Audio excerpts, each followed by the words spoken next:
J'arrive devant chez moi, je descends une cabine téléphonique, appeler quelqu'un, et là, je vois un mec, il me détronche. Voilà, je le regarde, je vois qu'il a une attitude qui est pas normale, et il y a une arme. Je me suis dit, il va me tuer. Je dis, je suis mort.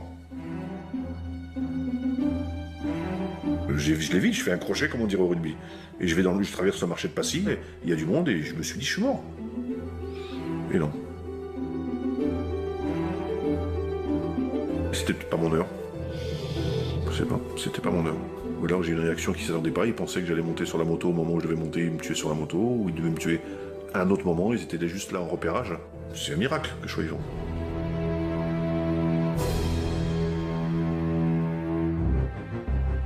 Karim Maloum, ex-braqueur de l'équipe mythique de la Dream Team, l'un des gangs les plus connus du grand banditisme dans les années 90.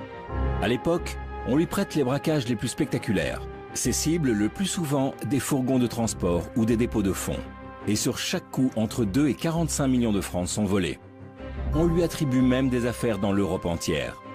En août 99, plusieurs hommes cagoulés immobilisent ainsi à Malaga en Espagne un fourgon blindé et s'emparent de 540 millions de pesetas, soit 20 millions de francs. Là encore, la police espagnole accuse la Dream Team française. Fortement soupçonnée pendant plusieurs années, l'équipe n'est pourtant jamais arrêtée. À chaque procès, les policiers venaient et défilaient en nous disant « cette affaire est attribuée à la Dream Team » alors que finalement, soit on était acquitté, soit on avait un non-lieu. De 1985 à l'an 2000, la Dream Team enchaîne les attaques réussies. 15 ans de parcours. Et leur plus gros coup, c'est sans doute le braquage d'un fourgon blindé de la Brinks à Gentilly en 2000, filmé en direct, mais pour lequel, cette fois, Karim Maloum et 3 autres membres du gang tombent. Karim Maloum est alors condamné à 13 ans de prison. Relâché en 2010 en liberté conditionnelle, il doit pourtant à nouveau vivre en cavale, traqué cette fois par des ennemis du milieu, pour, semble-t-il, une sombre histoire de règlement de compte.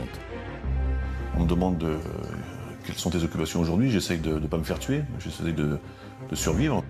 Après avoir échappé à 2 tentatives d'assassinat, Karim, encore en liberté conditionnelle en 2012, accepte de témoigner et de raconter son histoire. Mais pour le rencontrer, il aura fallu faire preuve d'une grande discrétion afin d'éviter de le mettre plus en danger encore. Il nous donne rendez-vous dans le sud et nous reçoit dans une de ses planques. J'accepte aujourd'hui de parler, au cas où certains voudraient me faire taire à jamais. J'ai un devoir de transmission, il y a un devoir de mémoire vis-à-vis de ma famille, de mes enfants. Karim Maloum de la Dream Team, ça veut rien dire du tout. Ça fait vendre des journaux, ça fait faire des émissions. La réalité, elle est tout autre. Vous nous appelez la Dream Team, moi je dirais c'est une équipe de rêve pour une vie de cauchemar. Voilà ce que c'est. Et sans s'en douter, le cauchemar commence pour lui il y a un peu plus de 20 ans. Il intègre alors la Dream Team de manière plutôt fortuite, en devenant d'abord garde du corps. Un jour, un ami, dans les années 90, me dit « Est-ce que Karim, ça t'intéresserait pas d'être garde du corps ?» Je dis « Mais moi, j'ai jamais été garde du corps de ma vie, je sais pas ce que c'est. » Il me dit « Mais non, vas-y. » Donc j'y vais, comme ça, là, comme on dit, comme on dirait, au flanc. J'ai travaillé pour un marchand d'art, et puis après je travaillé pour un homme qui était à Abidjan. Donc voilà, j'ai fait ça pendant 5 ans. Je m'occupais de la route des enfants, j'étais leur homme de confiance. Je vivais comme un milliardaire sans être milliardaire, quoi. Dans ce milieu de la protection rapprochée, on rencontre toujours un peu des gens un peu des marginaux, quoi, de la société, on va dire des aventuriers ou des gens qui font le chose. Toujours un gars me propose de monter au braco avec lui. Je lui dis, mais moi j'ai jamais braqué de ma vie, hein, pourquoi tu me demandes à moi? Et le gars me dit, non mais j'ai entendu parler de toi, que t'es quelqu'un de correct, tout ça. Et ça a démarré comme ça. Moi j'ai toujours voulu affronter mes peurs. Donc je me suis dit, est-ce que je suis capable de faire ça? Est-ce que c'est pas la façon de vaincre une de mes peurs? Karim n'avait jusqu'ici jamais joué les gros bras. Jeune, rien ne le prédestinait d'ailleurs à être un voyou terrorisant la société. J'étais un enfant timide, introverti, qui rougissait. C'était un peureux petit, un peureux. C'était pas le dur à cuire, le caïd. Non, pas du tout. Mais alors pas du tout. Hein, non, c'était moi qui le protégeais même. Karim grandit ainsi à Paris aux côtés de sa grande sœur Isabelle, de son frère et de ses parents. Ces derniers tiennent une affaire qui tourne dans la restauration. Gâtés, chéris, les enfants ne manquent de rien. Seulement voilà, adolescent, Karim va vivre un événement déterminant dans la suite de son parcours. À l'âge de 14 ans, j'ai eu de graves problèmes de santé sur Paris. Je faisais pneumonie, congestion pulmonaire, malade coup sur coup, j'arrêtais pas. J'avais ce médecin qui s'appelait Dr Wolf à l'époque, et qui dit à mon père, ça me reste en mémoire toujours, ça partira jamais. Il dit à mon père, si vous voulez votre réussite sociale, restez sur Paris, vous avez votre hôtel, votre restaurant, votre maison à la campagne, votre appartement dans le 15e. Maintenant, si vous voulez la santé de votre fils, il faut partir. Il faut partir dans le sud, pour ses poumons, pour ses bronches. Et en l'espace de 15 jours, mon père a tout vendu. On s'est retrouvé dans une 204 avec la remorque, les chiens, la famille, à partir dans le sud alors qu'on connaissait personne. Direction Perpignan, où Karim arrive finalement à s'épanouir et à recouvrer la santé. On est arrivé dans une région du rugby, Perpignan, donc on ne pouvait pas faire autrement que je jouer au rugby. Et pour moi, le rugby, je pense, a apporté beaucoup de choses. Ça a changé ma vie. Le rugby a changé ma vie. Ma façon de voir les choses et de me comporter vis-à-vis des gens. Il devient même rugbyman professionnel au sein de l'USAP, le célèbre club perpignanais, l'un des plus titrés du top 14 en France. Une nouvelle vie réussie pour lui, ce qui n'est à l'époque pas le cas de sa famille. Quand on est arrivé à Perpignan, mon père n'a pas voulu reprendre de restaurant ni de bar, il a voulu s'occuper de l'éducation de ses enfants. Donc leur situation financière a périclité. Ils ne me l'ont jamais reproché, mais en tant qu'enfant, on a toujours ce souvenir, à 14 ans, que vos parents abandonnent leur réussite sociale pour la santé de leur enfant. Donc quelque part, vous vous sentez coupable. Quand vous voyez vos parents dans une mauvaise posture financière, vous dites c'est un peu ma faute. Jusqu'à l'âge adulte, Karim porte ce fardeau secrètement. Alors le jour où on lui propose de participer à un braquage, il accepte, pour ses parents. Je me suis dit, je ne peux pas les laisser comme ça. Hein, donc j'accepte. Je me suis dit, ça va aller plus vite. Moi, j'ai basculé essentiellement pour ça. Voilà. J'ai pensé que c'était un raccourci. J'ai pensé prendre un raccourci. Bon, j'ai pris un vrai labyrinthe. Et quand on est braqueur en herbe, on fait forcément des erreurs de débutant. Le premier braquage, quand il faut mettre une cagoule, bah, écoute, je la mets à l'envers. Il n'y a que moi qui me suis rendu compte, hein, mais bon, c'était, voilà, c'est un peu, c'est burlesque, mais bon, c'était ça. Je trouvais pas mon calibre. J'avais une arme, elle était dans deux blousons, je l'ai même pas sortie. J'ai poussé une gueulante, un cri, pour que tout le monde se mette à plat ventre. Et je me suis dit, c'est que ça. L'affaire s'est faite en 5 secondes. J'ai pas sorti d'arme, je voyais rien. J'ai dit, putain, il est parti avec de l'argent. J'étais vraiment un novice. Un novice qui apprend vite et rejoint donc le gang le plus redoutable en matière de braquage, qu'on surnomme très vite la Dream Team. Une référence à la fameuse équipe de basket américaine, forte de ses exploits lors des JO de Barcelone en 92, et considérée comme la plus grande de tous les temps. Karim Maloum et ses collègues seraient ainsi les Michael Jordan et Magic Johnson du braquage. L'expression Dream Team vient d'ailleurs des policiers eux-mêmes qui, à un moment donné, considèrent que c'est le gratin du banditisme qui se réunit, puisque vous avez des gens qui viennent de Perpignan, de Lyon, de Marseille, de Corse, de Toulon, de Paris, et ça forme une espèce de Dream Team. À part 2 ou 3 qui étaient vraiment ancrés dans le banditisme, d'autres c'est tous des révoltés un peu de cette société dans laquelle on ne se trouvait pas. Donc c'est un peu ça, c'est sans doute que les policiers ont eu du mal à nous mettre la main dessus, c'est sans doute par rapport à ça, parce qu'on rentrait dans aucun critère. Donc voilà, je crois qu'il y en a un, le premier braquage qu'il avait fait, c'était pour payer ses ouvriers, il n'arrivait pas à payer ses ouvriers, il a fait son premier braquage pour payer ses ouvriers. L'autre c'était pour assurer l'entreprise de son père, moi c'était par rapport à la situation financière de mes parents. Donc on s'est retrouvés un peu dans... On avait des valeurs communes. Voilà.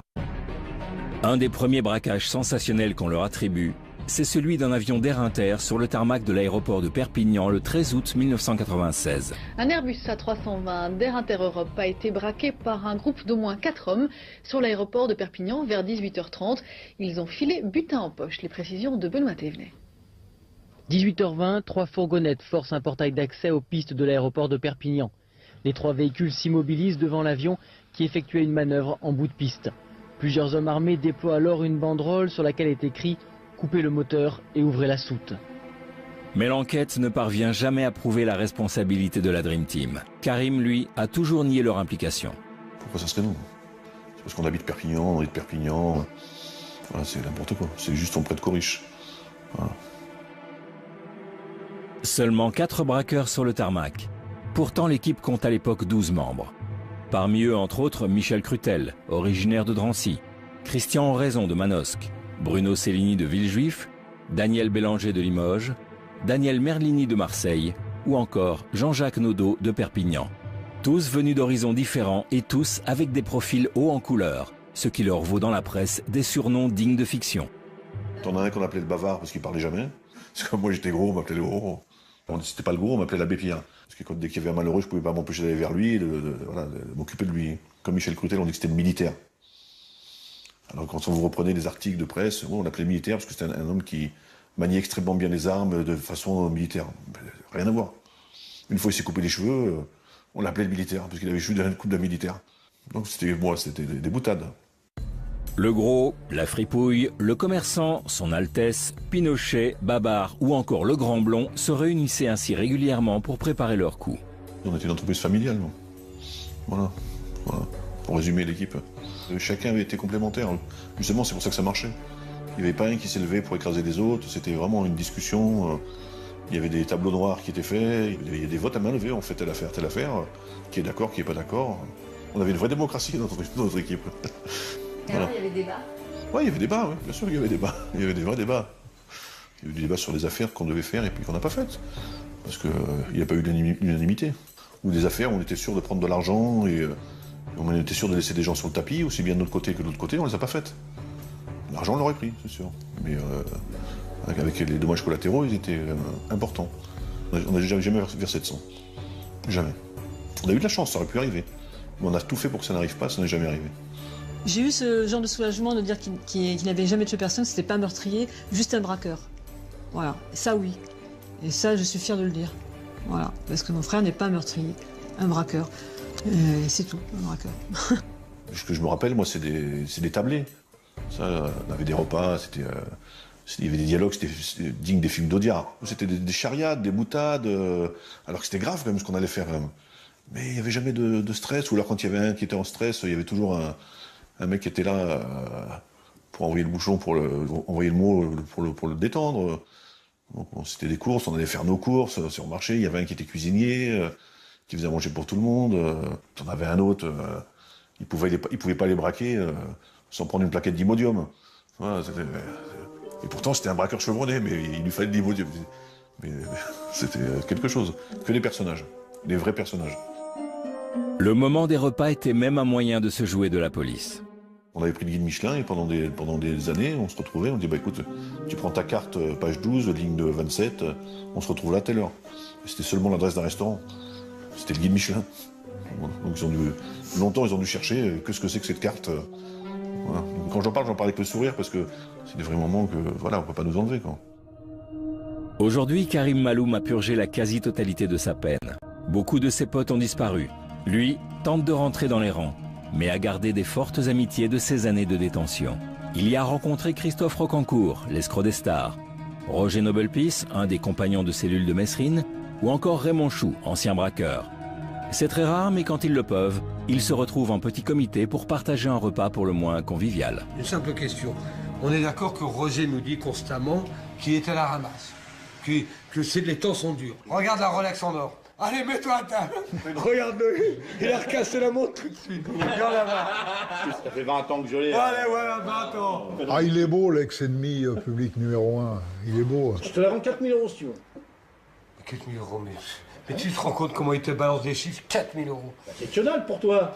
Moi? Avec tout ce que t'as dans les coffres. 35 millions de dollars qui étaient emplâtrés. On ne peut pas croire ce que les médias disent. J'ai bien entendu ça à la télé. 35 millions de dollars. Mais les écoute pas, c'est tous des J'ai menteurs. entendu, je sais sur quelle chaîne, je sais plus quoi. Là. Un jour, j'allume la télé, je vois ça terrible. Chez toi, j'allais aller chez toi. L'escroc numéro 2 ou numéro 1, je sais plus. Pourquoi numéro 2? Comment tu Mais fais tu le me numéro poses numéro... Ah ben, tu avais mis numéro 2. Non, ah bah là t'es malhonnête. Je sais pas qu'ils avaient mis. Non, rectifie-toi. Ce que j'ai Les retenu, archives c'est 35, parlent. 35 Numéro 1. 35 millions. Moi, si j'étais au gouvernement, je te nommerais ministre du budget. Quel extraordinaire. Les caisses seraient vides. Nous, on en est arrivé à faire des t-shirts. Ouais. Regarde l'escroquerie. Quand on n'a pas une thune, on est obligé de se mettre dans l'honnêteté. Regardez le t-shirt de Christophe, c'est pas beau ça? Dreamrock. Dreamrock. Non, ça c'est une idée qu'on a eue tous les deux. Voilà. La Dream Team et Rocancourt. On est dans la reconversion.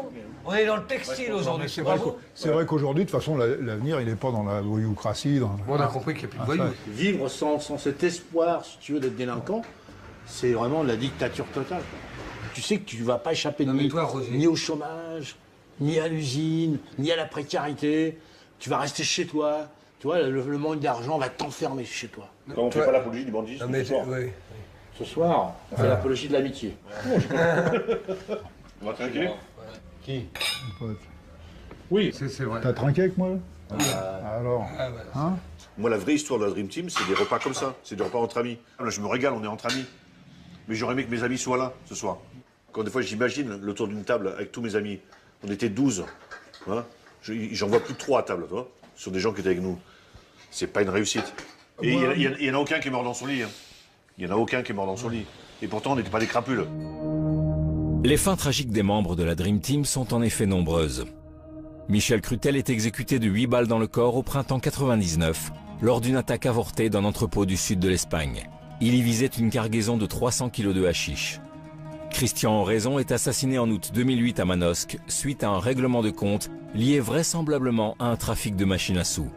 Daniel Merlini est abattu à son tour le 17 mars 2010 près de Marseille, supposé mêlé lui aussi au milieu corse des machines à sous. Il n'y a pas de braqueur heureux, ça n'existe pas. On avait un ami qui disait que si vous croyez qu'un jour vous pensez que vous allez mourir sur une île déserte, il nous disait toujours ça. Il dit, vous allez mourir sur le tas. Il avait raison. Et lui, il est mort sur le tas.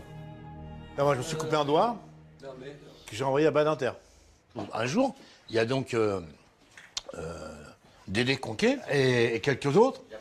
Ils disent on en a marre de Badinter, on va tous se couper un doigt pour qu'il démissionne. Alors au départ, on était 50, et par une prompte désertion, on était 7. Guillon n'arrivait pas à se couper. Avec Guillon, alors je l'ai attrapé, Guillon. Ah, je suis bien tenu, toi.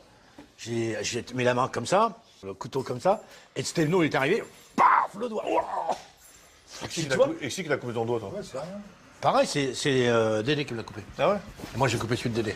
Parce que Dédé, c'était mon pote. Il a été condamné avec moi dans l'affaire de la gare du Nord. Mec, la faute n'a pas de chance, toi. Il fait une affaire avec nous, il se fait arrêter. La première affaire qu'il fait avec nous, il se fait arrêter. Karim repenti. Pourtant, à l'époque, il croit que tout lui est permis et qu'il ne peut rien lui arriver. Jusqu'au 14 octobre 98, où l'équipe prépare un braquage gare du Nord qui tourne mal. Nous, on nous donne le tuyau, comme quoi il y a des gens qui vont arriver de Belgique, avec des pièces d'or dans les valises, et puis de l'argent, dont on décide de faire cette affaire, qu'on est plusieurs sur cette affaire. Donc ils sont tout simplement, on n'avait même pas eu besoin d'armes sur cette affaire, parce que c'était ni plus ni moins un arrachage. Voilà, comme on dit, un arrachage, les gens sont arrivés avec les valises, on leur a pris les valises, on les a bloquées, on est parti. Le rôle de Karim, c'est simplement de casser une vitre, comme il est baraqué, ancien deuxième ligne, et de sortir le type, et de lui prendre la mallette et de partir. Donc après, il se fêtait qu'on avait la police sur place ce jour-là. Ils étaient là aussi comme par hasard. Ils avaient eu une boule de cristal ce jour-là, ils étaient là. Ils nous attendaient. Donc après, on a une course-poursuite avec eux dans les rues de Paris, quoi. Et puis après, je crois qu'on se fait redresser par rapport à une écoute téléphonique, quelqu'un qui allume son téléphone. Ils ont encerclé la résidence.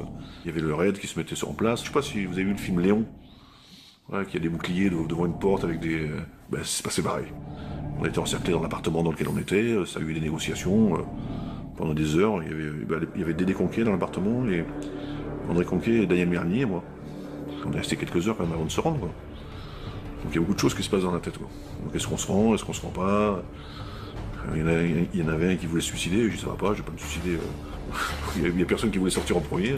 On a tiré la courte paille pour celui qui allait sortir en premier, parce que c'est sur celui qu'ils allaient sauter. J'ai perdu.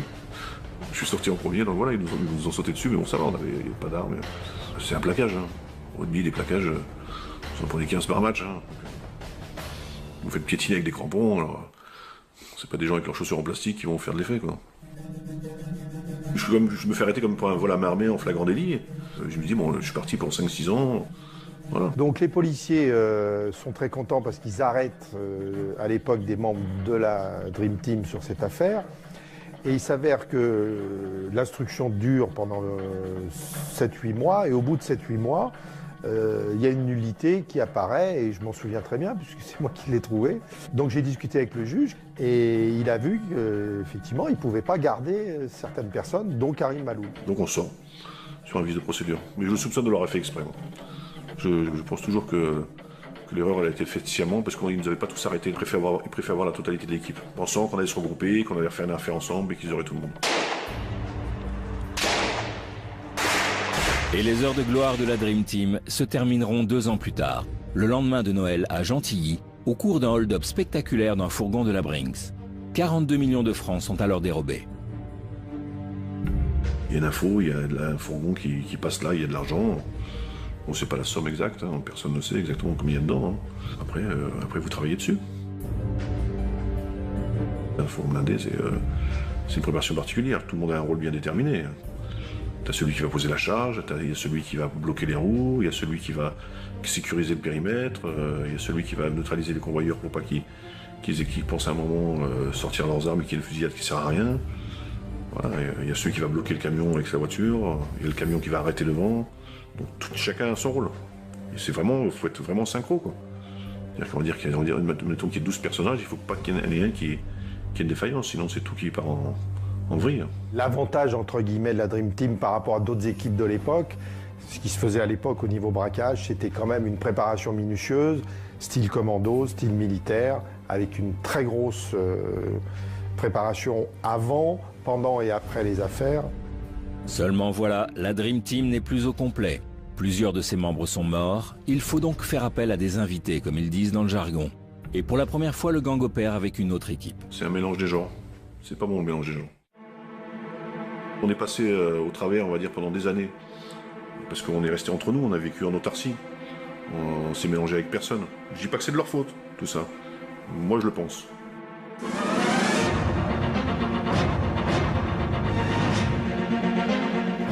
Messieurs, bonsoir. Voici les titres de l'actualité de ce mardi. Encore une attaque à l'explosif contre un fourgon blindé. Un convoyeur de fond a été légèrement blessé à Gentilly, près de Paris. Un commando fortement armé avait tiré au lance-roquettes contre 2 fourgons de la Brinks. Les malfaiteurs ont pris la fuite après s'être emparés du butin. Voilà, le braquage est réussi. Tout le monde est rentré, on compte l'argent. Voilà. On mange ce qu'il y a à manger, on fait pas la fête, puisque dans les journaux, on dit qu'on a sabré le champagne, qu'on a fait la fête. Non, pas du tout. Manger des sandwichs, on a dormi par terre.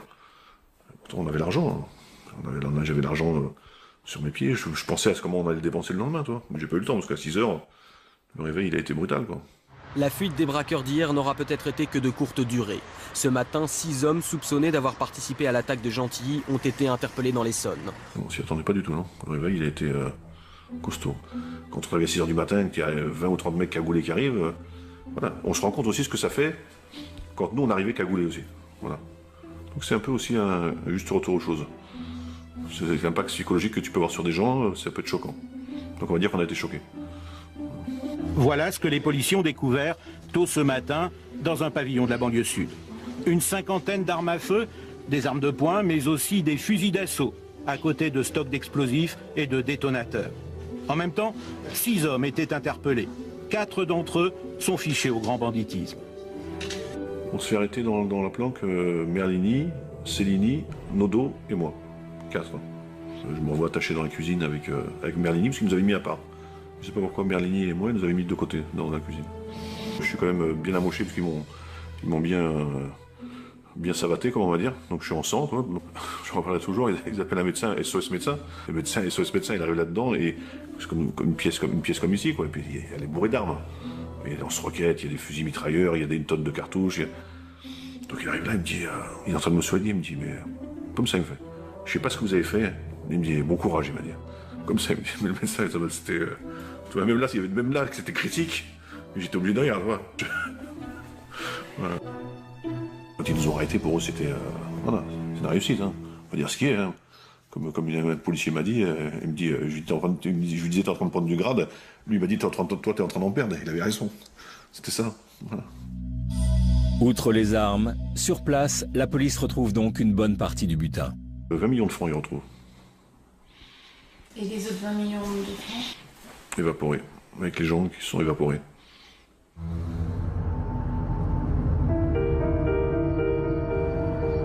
Le commando qui a attaqué hier un fourgon blindé de la Brinks aux portes de Paris est sous les verrous.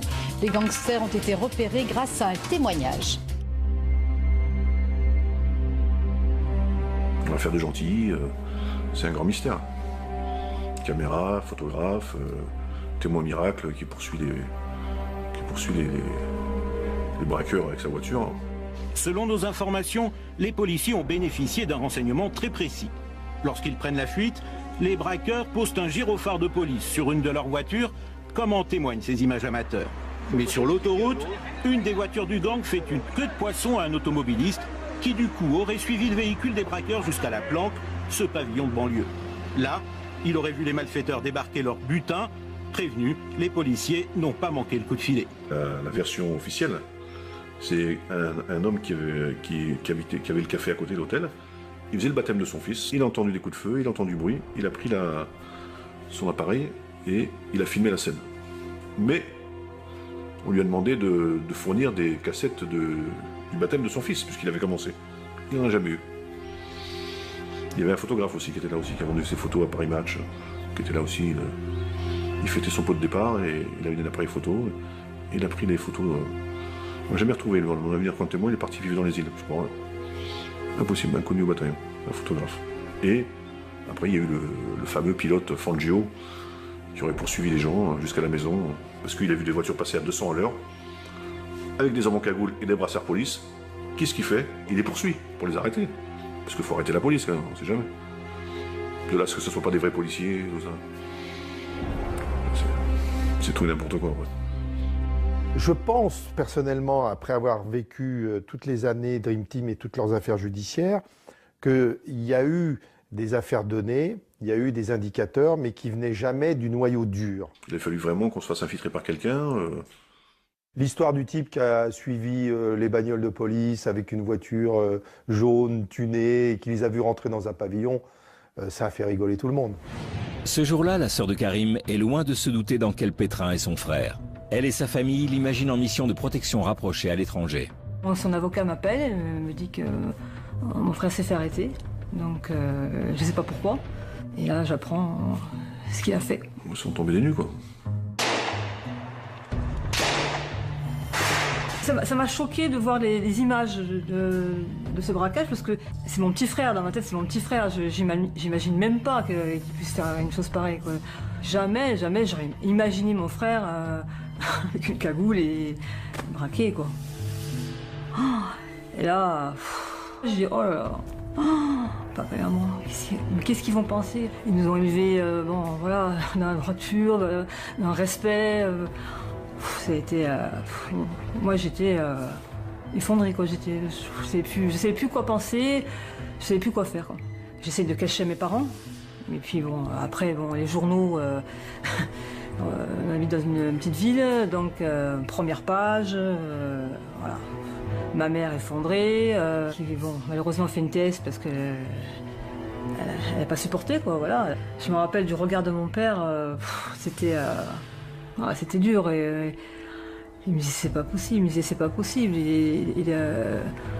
mon père c'était pas quelqu'un qui parlait beaucoup, pas très expansif, mais là on voyait qu'il avait pris 10 ans. Difficile de digérer la nouvelle pour la famille. Non seulement Karim est arrêté, mais les charges requises contre lui sont nombreuses. On est poursuivi pour vol à main armée et association de malfaiteurs. Il y avait tentative d'assassinat, mais la juge d'instruction on les retire. Elle dit si je les mets à un, je vais les mettre à tout le monde. Il y avait certains, on ne savait pas qui avait tiré, pas tiré. Mais il n'a jamais été démontré, jamais, qu'il avait tiré ou qu'il avait usé des armes qui ont servi. D'ailleurs, le lendemain, il y a eu une expertise de poudre, de résidus de tir sur ses mains et sur ses vêtements qui ont été retrouvés, puisqu'il n'avait pas pu s'en débarrasser, et il n'y avait pas de traces. Il me semble que les coups de feu, ils ont tiré vers le sol. Il n'y a pas eu de coups de feu qui ont été faits pour tuer. Pourtant, quand la peine tombe, elle est très lourde. Karim Maloum est condamné à 13 ans de prison, dont 10 ans ferme. Voilà, c'est tout qui bascule, on sait que la vie change. C'est une porte qui se ferme. Quand la porte se ferme, on sait qu'il y en a pour des années. C'est 10 ans. C'est 10 Noël, 10 jours de l'an, 10 anniversaires, 10 printemps, 10 étés, 10 hivers, 10 automnes. C'est quelque chose quand même, 10 ans. C'est vos enfants que vous ne voyez pas grandir. Moi j'ai laissé ma fille, elle avait 4 ans, quand je suis sorti elle en avait 14. Mon fils il en avait 14, quand je suis sorti il en avait 24. Donc voilà, tu ne vois pas grandir tes enfants. Alors après on les voit grandir au parloir. On les voit grandir au parloir, donc c'est bien sûr qu'on s'en veut. Je me rappelle bien du premier parloir. Le premier échange, ça a été dur parce que je savais pas quoi lui dire. Je regardais comme si je regardais un étranger en fait. J'étais là, qu'est-ce qui s'est passé? Mais comment t'as pu faire ça? Même j'ai peut-être pas eu les bons mots quoi, à ce moment-là parce que j'arrivais pas à lui parler. Ils ont été incarcérés en 2000, ils ont été jugés en 2006, ce qui est quand même très long. Hein. J'ai fait condamner la France à la Cour européenne compte tenu du délai déraisonnable dans lequel ces gens-là ont été jugés.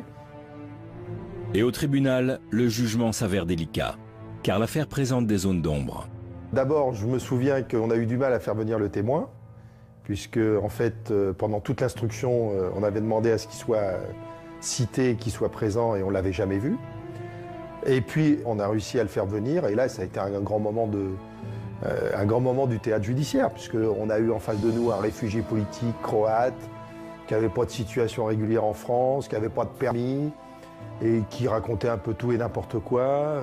Et je pense que les jurés de la cour d'assises ont été sensibles au fait qu'ils se sont aperçus qu'on leur mentait, que c'était pas ce qu'on leur avait dit. Ce que les policiers leur avaient raconté, l'histoire de la course-poursuite, l'histoire du hasard, ils sentaient que c'était pipeau.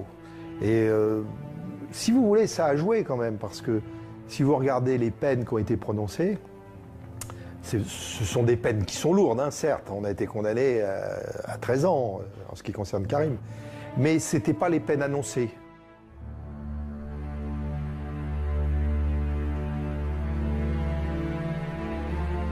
L'histoire de Karim Maloum et de la Dream Team n'est pas banale. Depuis sa sortie de prison en 2010, il a d'ailleurs décidé de la coucher sur papier avec l'aide de Thierry Colombier, écrivain spécialiste en criminologie. La difficulté, c'est de se mettre un peu à sa place. Donc, c'est pas facile de se mettre à la place d'un gangster, enfin d'un ex-gangster en tout cas. C'est pas quelqu'un qui balance. D'ailleurs, il cite rarement des noms. C'est très difficile à lui faire sortir des histoires, etc. Donc ça, c'est important. Est-ce qu'il me dit tout? Ça, je ne sais pas. Je ne suis pas son porte-parole. Je suis juste la personne qui va mettre des mots sur du papier. Un des gros chapitres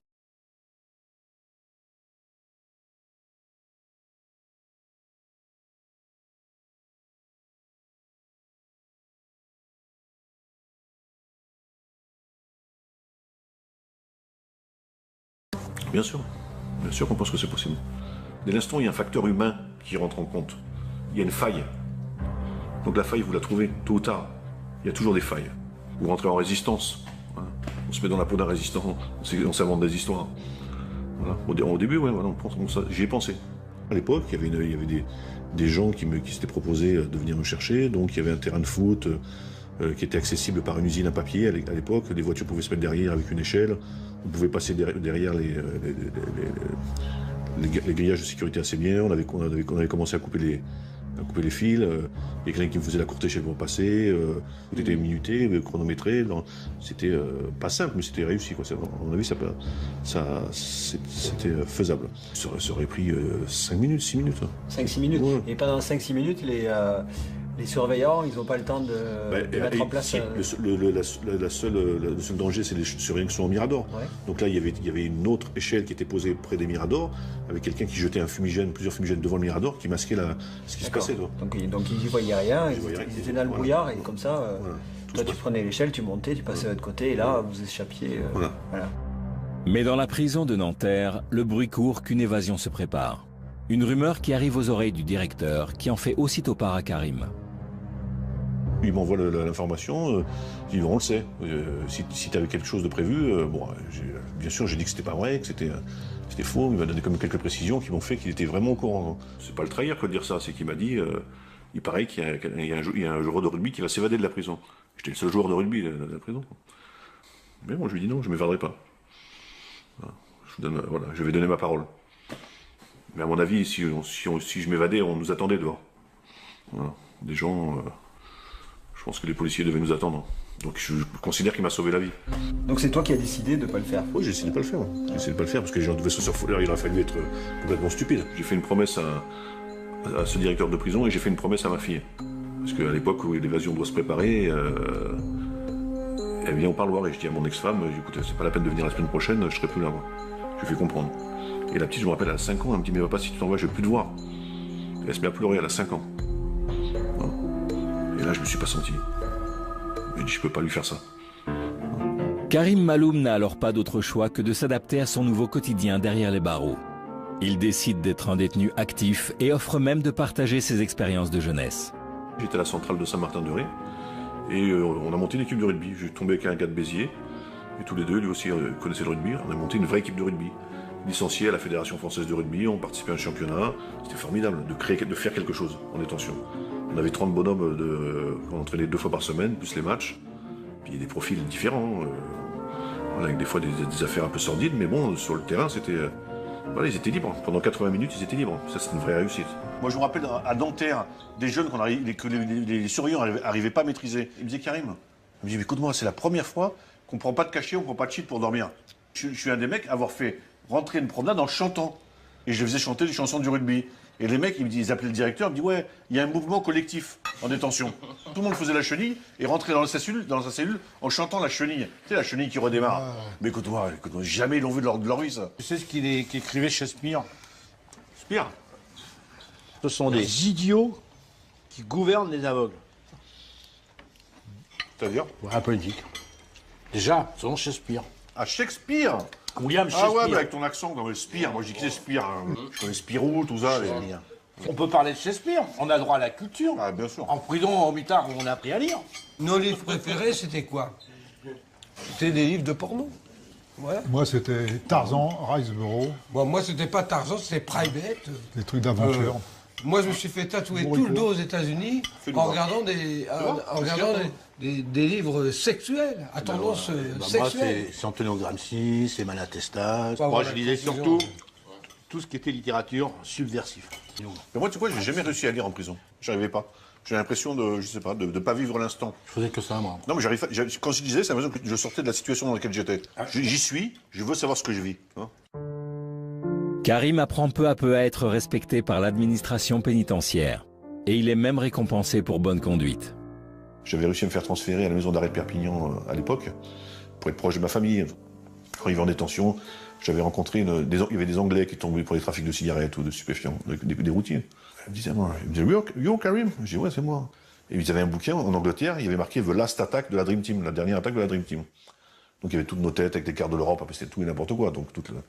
Et donc il disait mais que c'était pas fini, que bientôt un hélicoptère viendrait nous chercher. Donc à chaque fois qu'il y avait un hélicoptère qui passait de la prison, for you, c'est for you, tous les Anglais. Donc imagine-toi l'administration pénitentiaire. Donc au bout de 2 mois, on m'a inventé une suspicion d'évasion. Ils m'ont baluchonné à 5h du mat, sans affaire, Paris direct. Ça a été monté de toutes pièces, c'était bidon, et ça a permis de le rapatrier dans la région parisienne. Karim Maloum est surveillé de près. D'autant qu'un nouveau suspect apparaît dans l'enquête. Antonio Ferrara, grande figure du banditisme. Proche du milieu corse, soupçonné de nombreux braquages et d'une tentative de meurtre en 1996, il est surtout connu pour sa spectaculaire évasion de la prison de Fresnes dans le Val-de-Marne le 12 mars 2003, ce qui lui vaut le surnom de Roi de la Belle. Ses empreintes et son ADN auraient donc été retrouvés sur le lieu d'arrestation de Karim. Antonio Ferrara comparaît aujourd'hui devant la cour d'assises de Paris pour l'attaque d'un fourgon de la Brinks, un palais de justice placé sous très haute sécurité. Des fourgons escortés par des membres du GIGN, des patrouilles fluviales sur la Seine, des rondes, des contrôles renforcés. Antonio Ferrara, l'homme qui comparaît dans le box, est précédé d'une sérieuse réputation, un roi de la belle.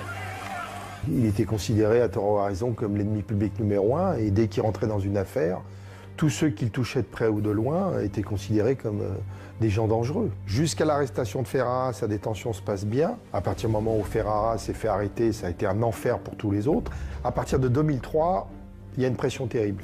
Et Karim va faire partie des gens qui vont subir la pression. J'étais classé DPS, qu'on appelle détenu particulièrement signalé. Donc après, on vous déplace. Tous les 3 mois, on est obligé de vous changer de prison. Au total, Karim Maloum va subir 19 transferts. La Santé, Bois d'Arcy. Fresnes, Fleury, voilà, fait tout le tour, quoi. C'est fait pour vous faire craquer, en fait. Écroué d'une prison à l'autre, il va même passer 3 ans en quartier d'isolement. Une expérience traumatisante. L'isolement, c'est-à-dire vous êtes seul. Vous êtes seul dans la prison, vous êtes sur les toits, vous êtes isolé de la détention. Quand vous faites un mouvement, la prison est bloquée, parce que les gens n'ont pas le droit de vous voir. Donc dès qu'ils vous voient, ils vous regardent un peu, et ils pensent que tous les gens qui sont à l'isolement sont des gens qui sont là pour des crimes sexuels et qu'on protège. Donc vous vous faites insulter. C'est 3 ans, vous voyez personne, vous parlez avec personne, à part avec les surveillants. Moi je me rappelle d'une situation, des visages, vous en voyez plus. Je parlais à ma glace, je mettais ma glace devant la table. Je mangeais, le seul visage que je voyais, c'était le mien.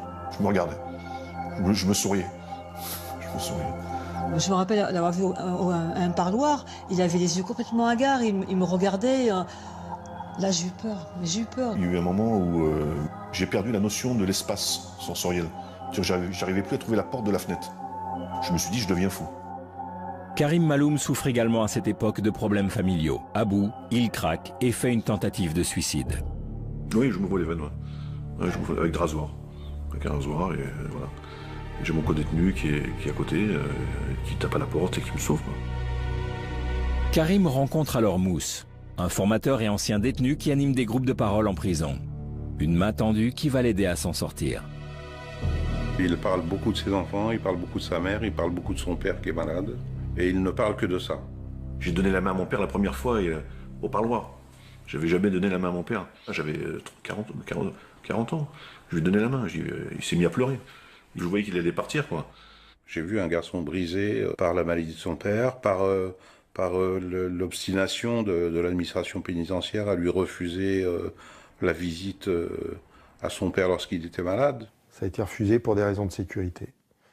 Vous savez, on est dans une ambiance très sécuritaire à l'époque. Hein, et tout ce qui peut toucher de près ou de loin les membres de la Dream Team, tout est refusé. Hein. Même d'aller à l'enterrement de son père, entouré par les gendarmes avec des menottes, puisque c'est accordé dans d'autres circonstances, pour d'autres détenus. Là, tout est refusé. C'est pas moi qu'on a condamné, on a condamné mon père. Je trouve ça inhumain.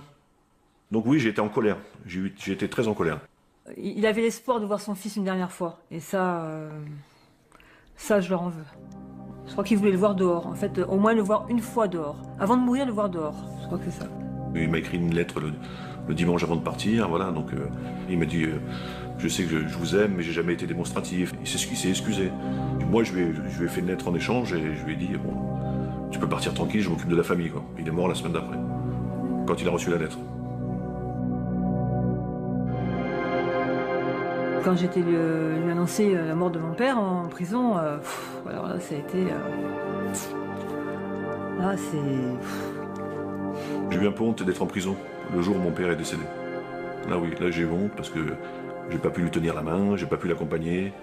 J'ai eu honte de ce que j'ai fait, honte de me retrouver là et honte de ne pas être aux côtés de ma famille. Voilà. C'était un passage assez critique. Je crois que c'était le moment de détention le plus difficile. J'ai fait abstraction, je suis parti faire du sport, comme si de rien n'était. Je m'en souviendrai toujours.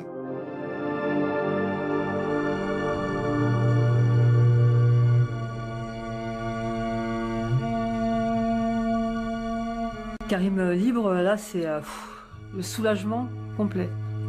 La renaissance, quoi. J'étais heureuse. En vous en parlant, j'ai encore des frissons, quoi. Sa sortie, on l'imagine 100 fois, 1000 fois. Mais c'est jamais comme on a prévu, quoi. On a une autoroute dans la tête, moi, je dis, quand on sort, parce que c'est violent. La voiture, il me disait, oh là, ça me fait drôle, la route et tout. Et je me rappelle, je conduisais, je me suis même fait flasher, je me rappelle. Parce qu'il tellement été pressé de rentrer sur Perpignan, je me suis fait flasher.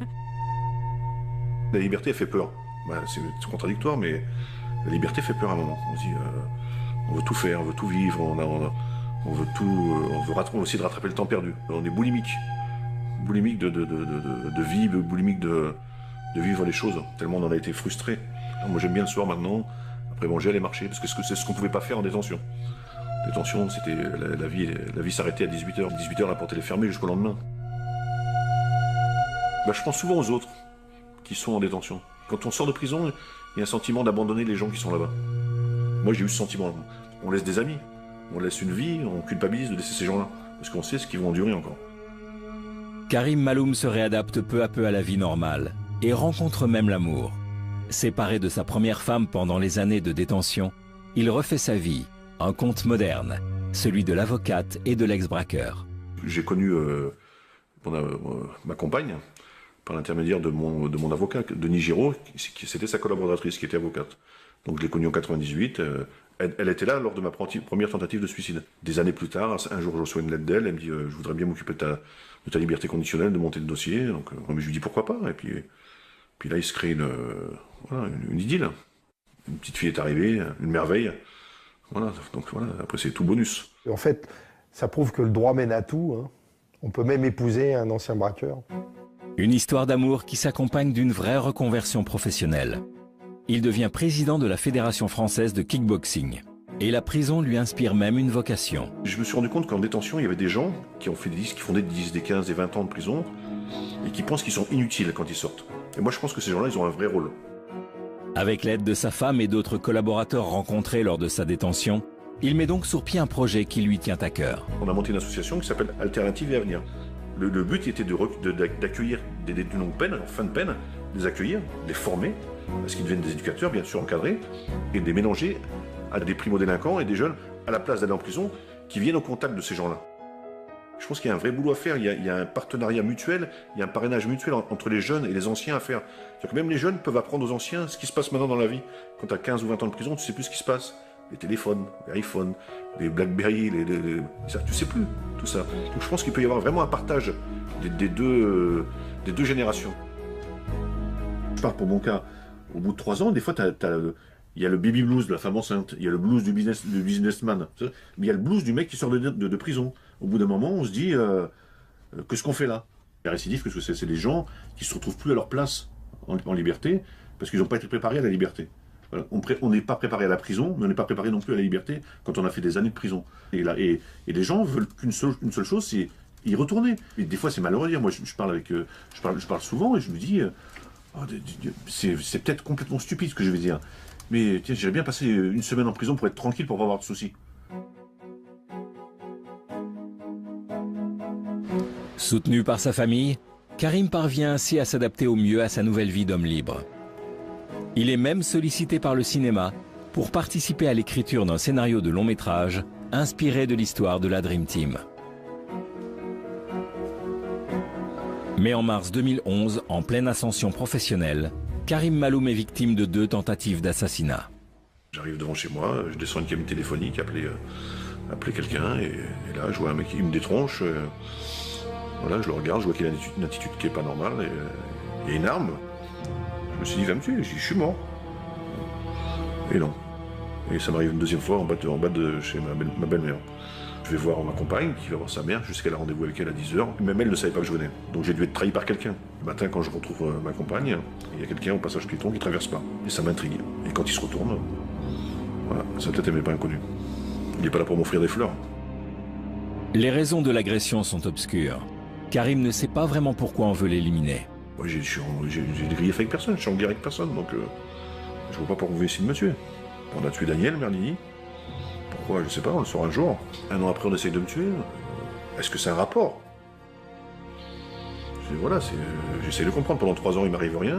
D'un seul coup, je vais à l'enterrement de Daniel Merlini.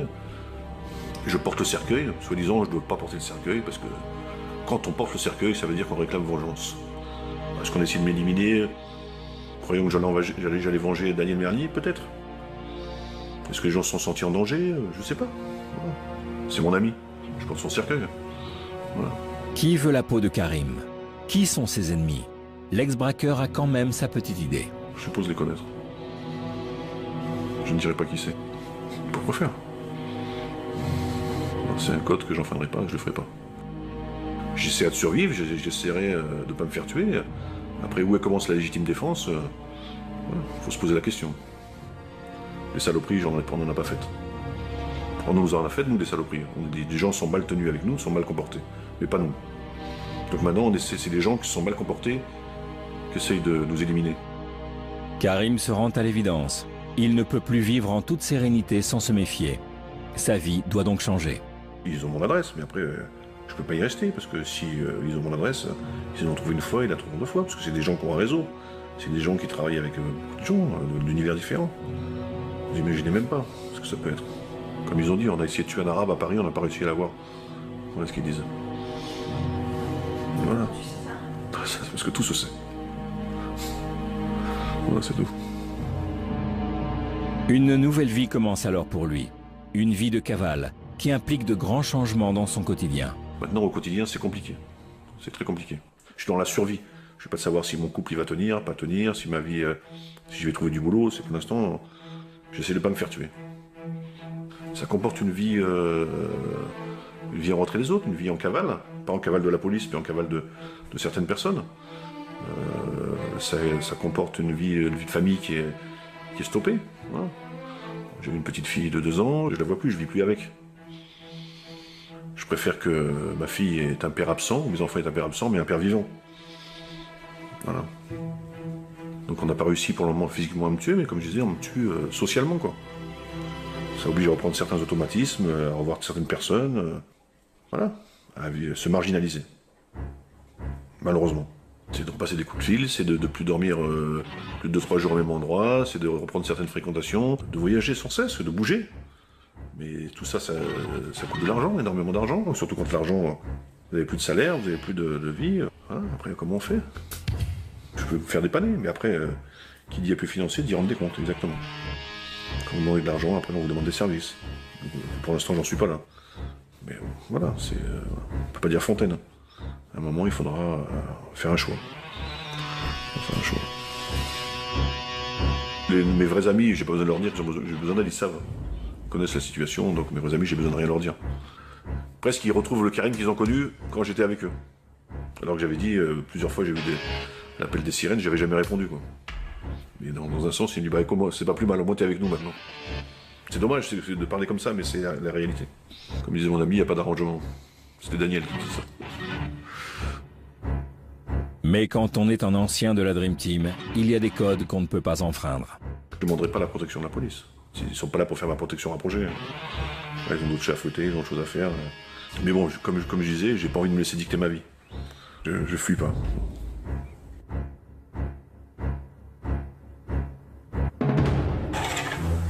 Pour rester en forme et vigilant, et ainsi optimiser sa défense, Karim se réfugie alors dans le sport. Ça permet d'avoir du discernement, de ne pas faire n'importe quoi, de ne pas être parano, et de garder un corps sain dans un esprit sain, on va dire. Voilà. Quand je viens sur Perpignan, je reste une journée, 2 journées maximum. Je préviens personne, j'arrive en coup de vent. Dans ma famille, ils m'appellent le fantôme. Ma grande fille, je lui dis j'arrive, viens me chercher, elle me dit quel jour? Je lui dis dans 5 minutes. Enfin, voilà. Donc mes enfants ont l'habitude. La peur, c'est ça, c'est qu'il y a quelque chose, parce que maintenant qu'il est là, on ne veut pas le perdre. Voilà. Une fin tragique pour Karim. Une crainte que tous ses proches partagent, mais ne veulent pas envisager. Qui suis, j'y pense pas, parce que je reste positif dans ma façon de voir les choses. J'ai vu suffisamment de choses tragiques dans ma vie d'avocat pour ne pas y penser. Et sinon, à ce moment-là, on arrête tout de suite. Hein. Vous savez, je vais dire un truc, je ne vais pas prêcher par ma paroisse. Je vais dire, appuyer sur une gâchette, c'est très facile. Moi qui ne suis pas un voyou, j'ai bien tiré aux États-Unis sur quelqu'un et je lui ai bien mis 3 balles. Ça ne donne pas des effets de gloire. Tirer sur quelqu'un, c'est pas une forme de courage ou quelque chose d'extraordinaire de tuer quelqu'un. C'est extrêmement facile de tuer quelqu'un. Ce qui serait difficile, ce serait de ne pas le tuer. Ça demanderait de la dimension. Karim, c'est mon pote. Moi, je cautionne à 200% sa parole. Ça veut dire que s'il me dit c'est comme ça, je sais que c'est comme ça. Malheureusement, d'autres personnes peuvent le concevoir différemment. Alors après, ça implique tout ce qu'il peut lui arriver, etc. Bon, c'est fâcheux, c'est très fâcheux. Moi qui ai vécu 20 ans aux États-Unis, la Dream Team, donc le Dream, c'est le rêve. S'il reste vivant, effectivement, c'est magnifique. S'il est mort, il n'y a pas de... La Dream Team, ça ne veut rien dire. Elle est aussi simple que ça, l'histoire. À près de 50 ans, Karim Maloum, ancien malfaiteur, père de 3 enfants, dresse un bilan de son parcours. J'avais tout. J'avais tout pour pouvoir dire on peut tourner la page. Mais non. On est rattrapé par son passé, et c'est pour ça qu'il faut juste surtout pas, s'il y a quelque chose à dire, surtout pas mettre le doigt là-dedans. Pour les jeunes qui pensent que c'est une vie de rêve, s'ils peuvent éviter, c'est mieux. Si mon témoignage il peut servir au moins à ce qu'il y en ait un qui n'y aille pas, c'est déjà gagné. Voilà. Si demain je meurs, je meurs. Voilà, je vais pas faire la politique de l'autruche, ça peut arriver. Ça peut être une interview à titre posthume que je vous fais. Mais je ne veux pas qu'on s'apitoie sur mon sort, je dis les choses comme elles sont, ce qui se passe. Et voilà, ça fait partie de ce milieu. Si tu as quelque chose à dire à tes enfants... À mes enfants? Ouais. Je suis désolé. Voilà.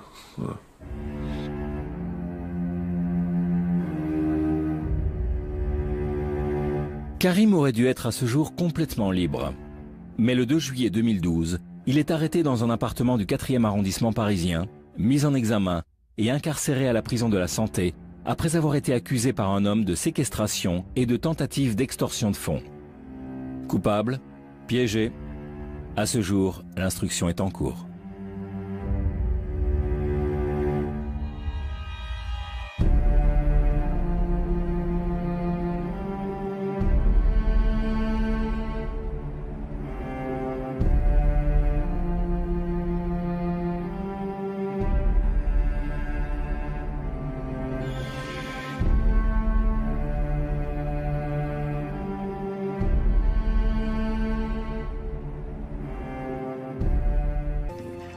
Mais comment t'as pu faire ça? Mais même j'ai peut-être pas eu les bons mots quoi, à ce moment-là parce que j'arrivais pas à lui parler. Ils ont été incarcérés en 2000, ils ont été jugés en 2006, ce qui est quand même très long. Hein. J'ai fait condamner la France à la Cour européenne compte tenu du délai déraisonnable dans lequel ces gens-là ont été jugés. Et au tribunal, le jugement s'avère délicat, car l'affaire présente des zones d'ombre. D'abord, je me souviens qu'on a eu du mal à faire venir le témoin, puisque en fait, pendant toute l'instruction, on avait demandé à ce qu'il soit cité, qu'il soit présent, et on ne l'avait jamais vu. Et puis, on a réussi à le faire venir, et là, ça a été un grand moment du théâtre judiciaire, puisqu'on a eu en face de nous un réfugié politique croate, qui n'avait pas de situation régulière en France, qui n'avait pas de permis, et qui racontait un peu tout et n'importe quoi. Et je pense que les jurés de la cour d'assises ont été sensibles au fait qu'ils se sont aperçus qu'on leur mentait, que c'était pas ce qu'on leur avait dit. Ce que les policiers leur avaient raconté, l'histoire de la course-poursuite, l'histoire du hasard, ils sentaient que c'était pipeau. Et si vous voulez, ça a joué quand même, parce que si vous regardez les peines qui ont été prononcées, ce sont des peines qui sont lourdes, hein, certes. On a été condamné à 13 ans en ce qui concerne Karim. Mais ce n'étaient pas les peines annoncées.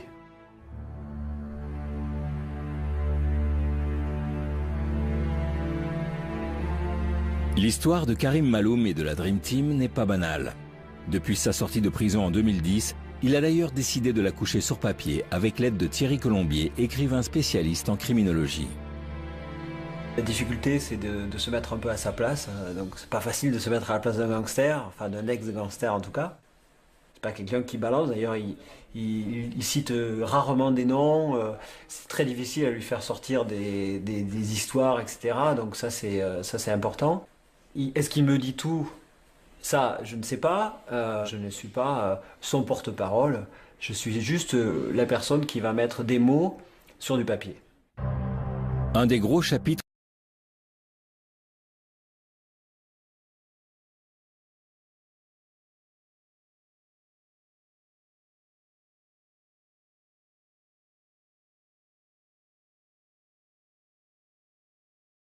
Bien sûr qu'on pense que c'est possible. Dès l'instant, il y a un facteur humain qui rentre en compte. Il y a une faille. Donc la faille, vous la trouvez tôt ou tard. Il y a toujours des failles. Vous rentrez en résistance. Hein. On se met dans la peau d'un résistant, on s'invente des histoires. Voilà. Au début, ouais, voilà, j'y ai pensé. À l'époque, il y avait des gens qui s'étaient proposés de venir me chercher. Donc il y avait un terrain de foot qui était accessible par une usine à papier, avec rien à faire ensemble et qu'ils auraient tout le monde. Et les heures de gloire de la Dream Team se termineront 2 ans plus tard, le lendemain de Noël à Gentilly, au cours d'un hold-up spectaculaire d'un fourgon de la Brinks. 42 millions de francs sont alors dérobés. Il y a une info, il y a un fourgon qui passe là, il y a de l'argent. On ne sait pas la somme exacte, hein, personne ne sait exactement combien il y a dedans. Hein. Après, vous travaillez dessus. Un fourgon blindé, c'est une préparation particulière, tout le monde a un rôle bien déterminé. Tu as celui qui va poser la charge, il y a celui qui va bloquer les roues, il y a celui qui va sécuriser le périmètre, il y a celui qui va neutraliser les convoyeurs pour pas qu'ils pensent à un moment sortir leurs armes et qu'il y ait une fusillade qui ne sert à rien. Voilà, il y a celui qui va bloquer le camion avec sa voiture, il y a le camion qui va arrêter devant. Donc chacun a son rôle. Il faut être vraiment synchro, quoi. C'est-à-dire qu'on va dire qu'il y a 12 personnages, il ne faut pas qu'il y en ait un qui ait une défaillance, sinon c'est tout qui part en vrille. L'avantage, entre guillemets, de la Dream Team par rapport à d'autres équipes de l'époque, Ce qui se faisait à l'époque au niveau braquage, c'était quand même une préparation minutieuse, style commando, style militaire, avec une très grosse préparation avant, pendant et après les affaires. Seulement voilà, la Dream Team n'est plus au complet. Plusieurs de ses membres sont morts, il faut donc faire appel à des invités, comme ils disent dans le jargon. Et pour la première fois, le gang opère avec une autre équipe. C'est un mélange des genres. C'est pas bon le mélange des genres. On est passé au travers, on va dire, pendant des années. Parce qu'on est resté entre nous, on a vécu en autarcie. On s'est mélangé avec personne. Je dis pas que c'est de leur faute, tout ça. Moi, je le pense.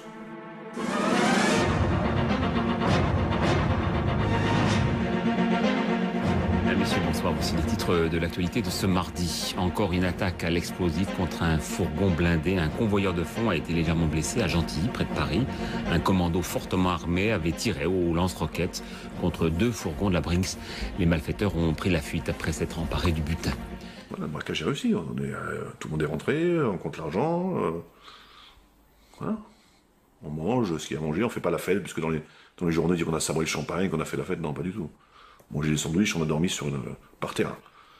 Pourtant, on avait l'argent. J'avais l'argent sur mes pieds. Je pensais à comment on allait dépenser le lendemain, toi. Mais j'ai pas eu le temps, parce qu'à 6 heures, le réveil, il a été brutal, quoi. La fuite des braqueurs d'hier n'aura peut-être été que de courte durée. Ce matin, 6 hommes soupçonnés d'avoir participé à l'attaque de Gentilly ont été interpellés dans l'Essonne. On s'y attendait pas du tout, non. Le réveil, il a été costaud. Quand on arrive à 6 heures du matin, qu'il y a 20 ou 30 mecs cagoulés qui arrivent, voilà. On se rend compte aussi ce que ça fait quand nous, on arrivait cagoulés aussi. Voilà. Donc c'est un peu aussi un juste retour aux choses. C'est l'impact psychologique que tu peux avoir sur des gens, ça peut être choquant. Donc on va dire qu'on a été choqués. Voilà ce que les policiers ont découvert. On lui attribue même des affaires dans l'Europe entière. En août 99, plusieurs hommes cagoulés immobilisent ainsi à Malaga, en Espagne, un fourgon blindé et s'emparent de 540 millions de pesetas, soit 20 millions de francs. Là encore, la police espagnole accuse la Dream Team française.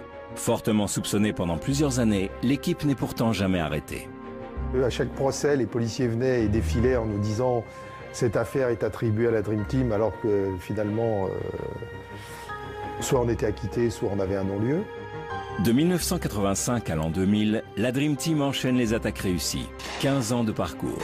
Et leur plus gros coup, c'est sans doute le braquage d'un fourgon blindé de la Brinks à Gentilly en 2000, filmé en direct, mais pour lequel, cette fois, Karim Maloum et 3 autres membres du gang tombent. Karim Maloum est alors condamné à 13 ans de prison. Relâché en 2010 en liberté conditionnelle, il doit pourtant à nouveau vivre en cavale, traqué cette fois par des ennemis du milieu, pour, semble-t-il, une sombre histoire de règlement de compte. On me demande quelles sont tes occupations aujourd'hui. J'essaye de ne pas me faire tuer, j'essaye de survivre. Après avoir échappé à 2 tentatives d'assassinat, Karim, encore en liberté conditionnelle en 2012, accepte de témoigner et de raconter son histoire. Mais pour le rencontrer, il aura fallu faire preuve d'une grande discrétion afin d'éviter de le mettre plus en danger encore. Il nous donne rendez-vous dans le sud et nous reçoit dans une de ses planques. J'accepte aujourd'hui de parler, au cas où certains voudraient me faire taire à jamais. J'ai un devoir de transmission, il y a un devoir de mémoire vis-à-vis de ma famille, de mes enfants. Karim Maloum de la Dream Team, ça veut rien dire du tout. Ça fait vendre des journaux, ça fait faire des émissions. La réalité, elle est tout autre. On nous a appelé la Dream Team, moi je dirais c'est une équipe de rêve pour une vie de cauchemar. Voilà ce que c'est.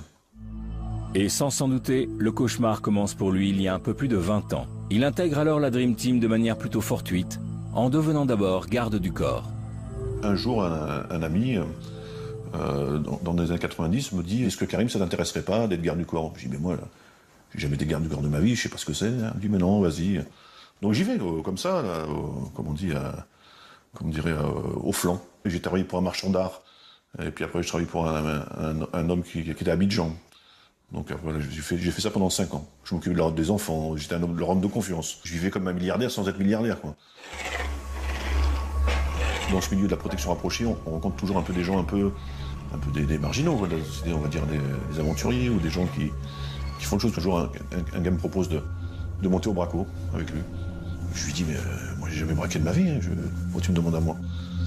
Et le gars me dit, non, mais j'ai entendu parler de toi, que t'es quelqu'un de correct, tout ça. Et ça a démarré comme ça. Moi j'ai toujours voulu affronter mes peurs. Donc je me suis dit, est-ce que je suis capable de faire ça? Est-ce que c'est... Dans un pavillon de la banlieue sud.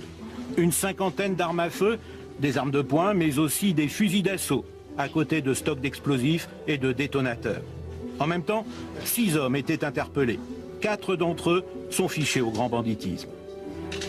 On se fait arrêter dans la planque Merlini, Cellini, Nodo et moi. 4. Je me revois attaché dans la cuisine avec Merlini, parce qu'il nous avait mis à part. Je ne sais pas pourquoi Merlini et moi, ils nous avaient mis de deux côtés dans la cuisine. Je suis quand même bien amoché, parce qu'ils m'ont bien savaté, comme on va dire. Donc je suis en centre, hein. Je reparle toujours, ils appellent un médecin, SOS médecin. Le médecin, SOS médecin, il arrive là-dedans, et c'est comme une pièce comme ici, quoi. Et puis elle est bourrée d'armes.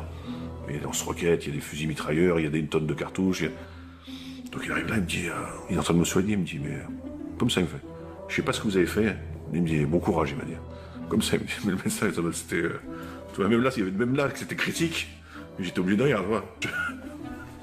Voilà. Quand ils nous ont arrêtés, pour eux, c'était, voilà, c'est une réussite, hein. On va dire ce qui est, hein. Comme un policier m'a dit, il me dit, je lui disais, t'es en train de prendre du grade. Lui, il m'a dit, toi, t'es en train d'en perdre. Il avait raison. C'était ça. Voilà. Outre les armes, sur place, la police retrouve donc une bonne partie du butin. 20 millions de francs, il retrouve. Et les autres 20 millions de francs? Évaporés. Avec les gens qui sont évaporés.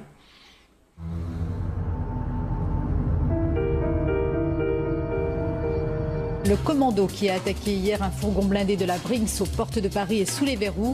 Les gangsters ont été repérés grâce à un témoignage. L'affaire de Gentilly, c'est un grand mystère. Caméra, photographe, témoin miracle qui poursuit les braqueurs avec sa voiture. Selon nos informations, les policiers ont bénéficié d'un renseignement très précis. Lorsqu'ils prennent la fuite, les braqueurs postent un gyrophare de police sur une de leurs voitures, comme en témoignent ces images amateurs. Mais sur l'autoroute, une des voitures du gang fait une queue de poisson à un automobiliste qui du coup aurait suivi le véhicule des braqueurs jusqu'à la planque, ce pavillon de banlieue.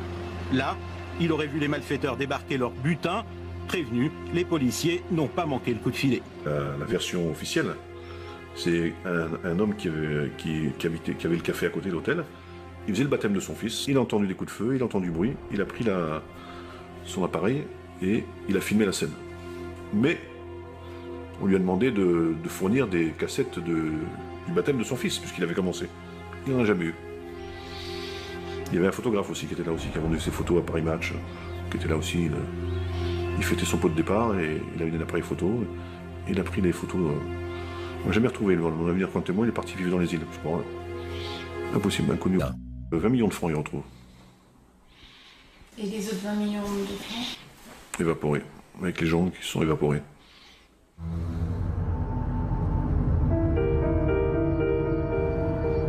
Le commando qui a attaqué hier un fourgon blindé de la Brinks aux portes de Paris est sous les verrous. Les gangsters ont été repérés grâce à un témoignage. L'affaire de Gentilly, c'est un grand mystère. Caméra, photographe, témoin miracle qui poursuit les braqueurs avec sa voiture. Selon nos informations, les policiers ont bénéficié d'un renseignement très précis. Lorsqu'ils prennent la fuite, les braqueurs postent un gyrophare de police sur une de leurs voitures, comme en témoignent ces images amateurs. Mais sur l'autoroute, une des voitures du gang fait une queue de poisson à un automobiliste qui du coup aurait suivi le véhicule des braqueurs jusqu'à la planque, ce pavillon de banlieue.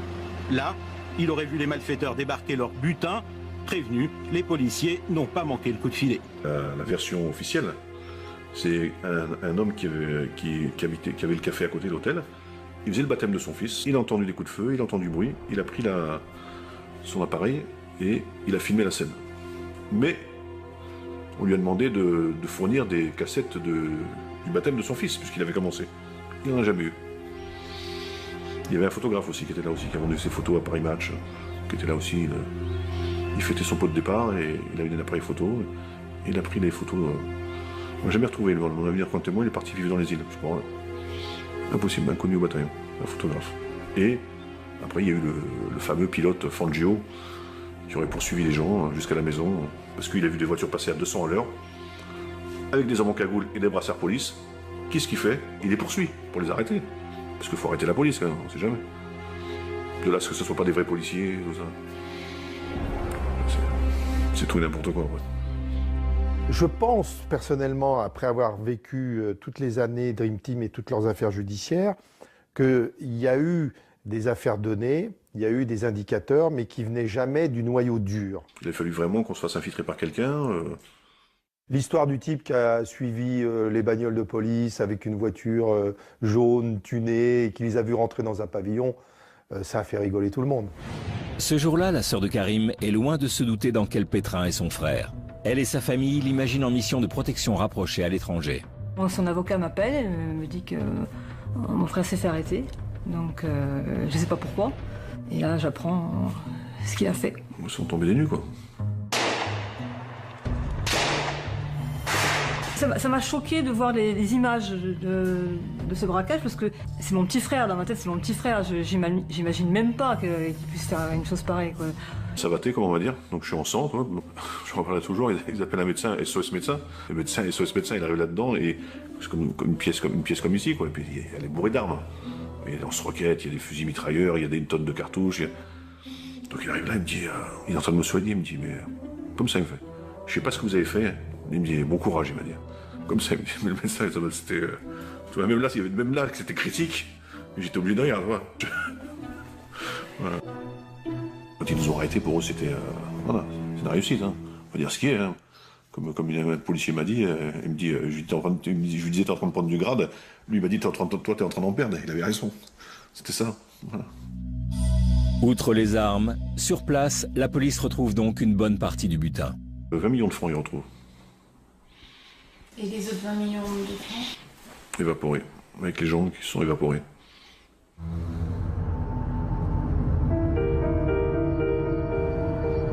Le commando qui a attaqué hier un fourgon blindé de la Brinks aux portes de Paris est sous les verrous. Les gangsters ont été repérés grâce à un témoignage. L'affaire de Gentilly, c'est un grand mystère. Caméra, photographe, témoin miracle qui poursuit les braqueurs avec sa voiture.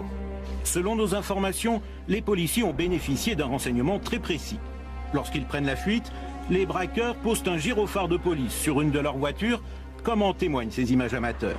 Mais sur l'autoroute, une des voitures du gang fait une queue de poisson à un automobiliste qui du coup aurait suivi le véhicule des braqueurs jusqu'à la Planque, ce pavillon de banlieue.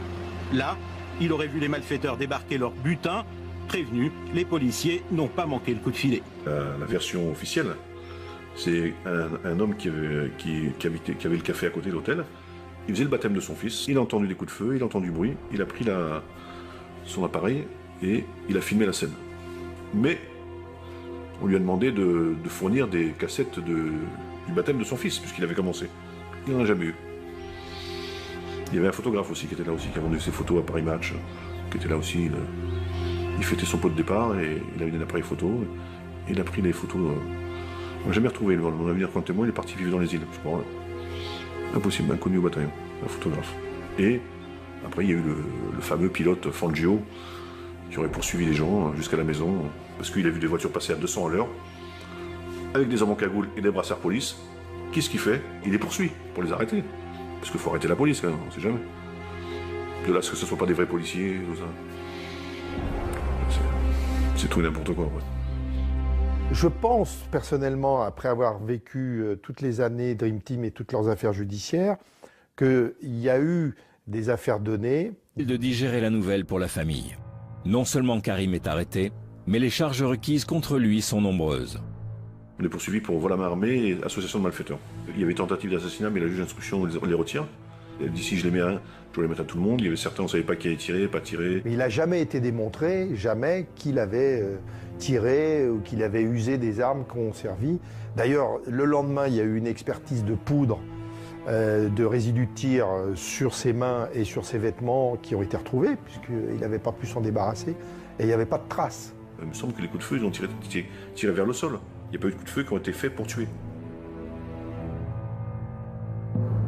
Pourtant, quand la peine tombe, elle est très lourde. Karim Maloum est condamné à 13 ans de prison, dont 10 ans ferme. Voilà, c'est tout qui bascule, on sait que la vie change. C'est une porte qui se ferme. Quand la porte se ferme, on sait qu'il y en a pour des années. C'est 10 ans. C'est 10 Noël, 10 jours de l'an, 10 anniversaires, 10 printemps, 10 étés, 10 hivers, 10 automnes. c'est quelque chose quand même, 10 ans. C'est vos enfants que vous ne voyez pas grandir. Moi j'ai laissé ma fille, elle avait 4 ans, quand je suis sorti elle en avait 14. Mon fils il en avait 14, quand je suis sorti il en avait 24. Donc voilà, tu ne vois pas grandir tes enfants. Alors après, on les voit grandir au parloir. On les voit grandir au parloir, donc c'est bien sûr qu'on s'en veut. Je me rappelle bien du premier parloir. Le premier échange, ça a été dur parce que je savais pas quoi lui dire. Je le regardais comme si je regardais un étranger en fait.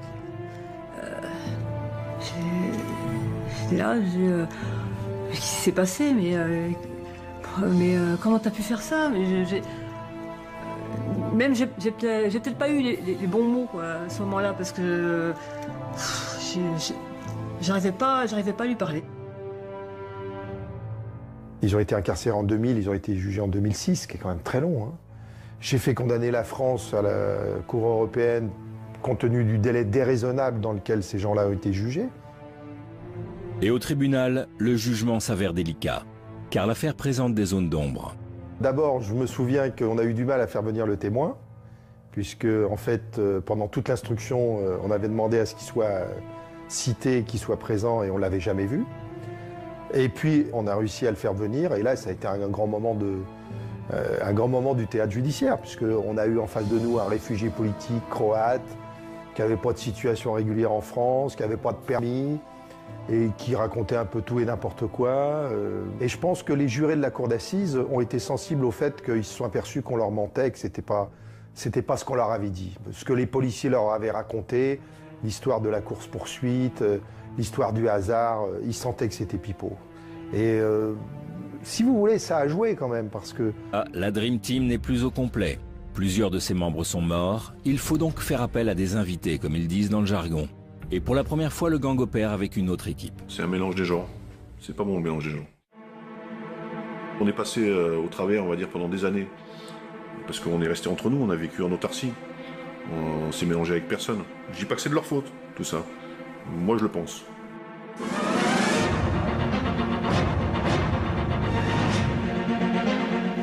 Messieurs, bonsoir. Voici les titres de l'actualité de ce mardi. Encore une attaque à l'explosif contre un fourgon blindé. Un convoyeur de fonds a été légèrement blessé à Gentilly, près de Paris. Un commando fortement armé avait tiré au lance-roquettes contre 2 fourgons de la Brinks. Les malfaiteurs ont pris la fuite après s'être emparés du butin. Voilà, le braquage est réussi. Tout le monde est rentré, on compte l'argent. Voilà. On mange ce qu'il y a à manger, on fait pas la fête, puisque dans les journaux, on dit qu'on a sabré le champagne, qu'on a fait la fête. Non, pas du tout. Manger des sandwichs, on a dormi par terre. Pourtant, on avait l'argent. Hein. J'avais l'argent sur mes pieds. Je pensais à comment on allait dépenser le lendemain, toi. Mais j'ai pas eu le temps, parce qu'à 6 h, le réveil, il a été brutal, quoi. La fuite des braqueurs d'hier n'aura peut-être été que de courte durée. Ce matin, 6 hommes soupçonnés d'avoir participé à l'attaque de Gentilly ont été interpellés dans l'Essonne. On s'y attendait pas du tout, non. Le réveil, il a été costaud. Quand on arrive à 6 h du matin, qu'il y a 20 ou 30 mecs cagoulés qui arrivent, voilà. On se rend compte aussi ce que ça fait quand nous, on arrivait cagoulés aussi. Voilà. Donc c'est un peu aussi un juste retour aux choses. C'est l'impact psychologique que tu peux avoir sur des gens, ça peut être choquant. Donc on va dire qu'on a été choqués. Voilà ce que les policiers ont découvert tôt ce matin dans un pavillon de la banlieue sud. Une cinquantaine d'armes à feu, des armes de poing, mais aussi des fusils d'assaut, à côté de stocks d'explosifs et de détonateurs. En même temps, 6 hommes étaient interpellés. 4 d'entre eux sont fichés au grand banditisme. On se fait arrêter dans la planque Merlini, Cellini, Nodo et moi. 4. Je me revois attaché dans la cuisine avec Merlini, parce qu'ils nous avaient mis à part. Je sais pas pourquoi Merlini et moi, ils nous avaient mis de côté dans la cuisine. Je suis quand même bien amoché, parce qu'ils m'ont bien savaté, comme on va dire. Donc je suis en sang, quoi. Je m'en parlais toujours, ils appellent un médecin, SOS médecin. Le médecin, SOS médecin, il arrive là-dedans, et c'est comme une pièce comme ici, quoi. Et puis elle est bourrée d'armes. Il y a des lance-roquettes, il y a des fusils mitrailleurs, il y a une tonne de cartouches. Donc il arrive là, il me dit, il est en train de me soigner, il me dit, mais comme ça, il me fait, je sais pas ce que vous avez fait. Il me dit, bon courage, il m'a dit. Comme ça, il me dit, mais le médecin, c'était, tu vois, même là, que c'était critique, j'étais obligé de rire, tu vois. Voilà. Quand ils nous ont arrêtés, pour eux, c'était, voilà, c'est une réussite, hein. On va dire ce qui est, hein. Comme un policier m'a dit, il me dit, je lui disais, t'es en train de prendre du grade. Lui, il m'a dit, toi, t'es en train d'en perdre. Il avait raison. C'était ça. Voilà. Outre les armes, sur place... ni à l'usine, ni à la précarité. Tu vas rester chez toi. Tu vois, le manque d'argent va t'enfermer chez toi. Quand on ne fait pas l'apologie du bandisme, ce soir. Oui. Ce soir, on fait l'apologie de l'amitié. On va trinquer. Qui? Oui. C'est vrai. T'as trinqué avec moi? Alors hein? Moi, la vraie histoire de la Dream Team, c'est des repas comme ça. C'est des repas entre amis. Là, je me régale, on est entre amis. Mais j'aurais aimé que mes amis soient là, ce soir. Quand des fois, j'imagine le tour d'une table avec tous mes amis. On était 12. Hein, j'en vois plus de 3 à table, toi. Sur des gens qui étaient avec nous. C'est pas une réussite. Et il y en a aucun qui est mort dans son lit. Hein. Il y en a aucun qui est mort dans son lit. Et pourtant, on n'était pas des crapules. Les fins tragiques des membres de la Dream Team sont en effet nombreuses. Michel Crutel est exécuté de 8 balles dans le corps au printemps 99, lors d'une attaque avortée d'un entrepôt du sud de l'Espagne. Il y visait une cargaison de 300 kg de hashish. Christian Oraison est assassiné en août 2008 à Manosque, suite à un règlement de compte lié vraisemblablement à un trafic de machines à sous. Daniel Merlini est abattu à son tour le 17 mars 2010 près de Marseille, supposé mêlé lui aussi au milieu corse des machines à sous. Il n'y a pas de braqueur heureux, ça n'existe pas. On avait un ami qui disait que si vous croyez qu'un jour vous pensez que vous allez mourir sur une île déserte, il nous disait toujours ça. Il dit, vous allez mourir sur le tas. Il avait raison. Et lui, il est mort sur le tas. Là, moi, je me suis coupé un doigt que j'ai envoyé à Badinter. Un jour, il y a donc Dédé Conquet et quelques autres. Ils disent on en a marre de Badinter, on va tous se couper un doigt pour qu'il démissionne. Alors au départ, on était 50, et par une prompte désertion, on était 7. Guillon n'arrivait pas à se couper. Et Guillon, alors j'ai attrapé Guillon. Ah, je suis bien tenu, toi. J'ai mis la main comme ça, le couteau comme ça, et Stelno est arrivé, paf, le doigt. Et c'est qui l'a coupé ton doigt, toi? Pareil, c'est Dédé qui me l'a coupé. Ah ouais? Moi, j'ai coupé celui de Dédé. Parce que Dédé, c'était mon pote. Il a été condamné avec moi dans l'affaire de la gare du Nord. Mec, la faute n'a pas de chance, toi. Il fait une affaire avec nous, il se fait arrêter. La première affaire qu'il fait avec nous, il se fait arrêter. Karim repenti. Pourtant, à l'époque, il croit que tout lui est permis et qu'il ne peut rien lui arriver. Jusqu'au 14 octobre 98, où l'équipe prépare un braquage gare du Nord qui tourne mal. On nous donne le tuyau, comme quoi il y a des gens qui vont arriver de Belgique avec des pièces d'or dans les valises et puis de l'argent, dont on décide de faire cette affaire. On est plusieurs sur cette affaire. Donc tout simplement, on n'avait même pas eu besoin d'armes sur cette affaire, parce que c'était ni plus ni moins un arrachage. Voilà, comme on dit, un arrachage, les gens sont arrivés avec les valises, on leur a pris les valises, on les a bloquées, on est parti. Le rôle de Karim, c'est simplement de casser une vitre, comme il est baraqué, ancien deuxième ligne, et de sortir le type. Une attitude qui n'est pas normale, et une arme. Je me suis dit, il va me tuer, je suis mort. Et non. Et ça m'arrive une deuxième fois en bas de chez ma belle-mère. Je vais voir ma compagne, qui va voir sa mère, jusqu'à la rendez-vous avec elle à 10h. Même elle ne savait pas que je venais. Donc j'ai dû être trahi par quelqu'un. Le matin, quand je retrouve ma compagne, il y a quelqu'un au passage piéton qui ne traverse pas. Et ça m'intrigue. Et quand il se retourne, voilà, sa tête n'est pas inconnue. Il n'est pas là pour m'offrir des fleurs. Les raisons de l'agression sont obscures. Karim ne sait pas vraiment pourquoi on veut l'éliminer. Moi, j'ai des griefs avec personne, je suis en guerre avec personne, donc je vois pas pourquoi vous voulez essayer de me tuer. On a tué Daniel Merlini. Pourquoi? Je sais pas, on le saura un jour. Un an après, on essaye de me tuer. Est-ce que c'est un rapport?